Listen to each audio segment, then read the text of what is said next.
Last వీడియోలో chicken curry చేసుకున్నాం కదా, ఈసారి చికెన్ ఫ్రై చేసుకుందాం.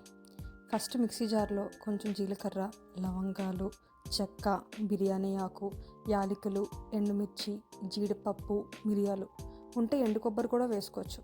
ఇవన్నీ ఫైన్ పౌడర్ కింద చేసుకోండి.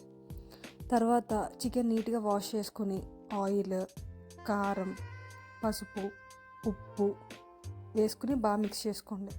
ఇప్పుడు కొంచెం నిమ్మరసం, కొత్తిమీర, పుదీనా వేసుకొని బాగా మ్యారినేట్ చేసుకోండి. ఎంత బాగా కలిపితే అంత టేస్ట్. మీకు తెలుసు అనుకోండి, కాకపోతే మళ్ళీ చెప్తున్నా అంతే. ఒక 15 మినిట్స్ ఇదంతా పక్కన పెట్టేసేయండి.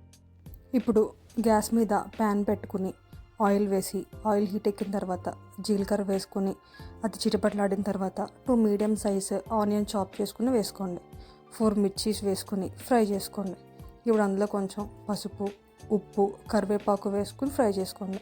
కరివేపాకు, మిర్చి, ఆనియన్స్ అన్నీ ఫ్రై అయిన తర్వాత అందులో కొంచెం అల్లం వెల్లుల్లి పేస్ట్ వేసుకుని పచ్చివాసన పోయే వరకు ఫ్రై చేసుకోవాలి. ఇప్పుడు స్టార్టింగ్లో మ్యారినేట్ చేసుకుని చికెన్ ఉంది కదా, అది ఇప్పుడు ఇందులో వేసుకుని బాగా కలిపి మూత పెట్టేయండి. ఇప్పుడు ఈ చికెన్లోంచి వాటర్ వస్తాయి. ఈ వాటర్ సరిపోతుంది చికెన్ అంతా ఉడకడానికి. ఒక 10 నిమిషాల్లో ఉడికిపోద్ది. ఇప్పుడు మనం వీడియో స్టార్టింగ్లో మసాలా మిక్సీ పట్టుకున్నాం, అది ఇప్పుడు వేసేయండి.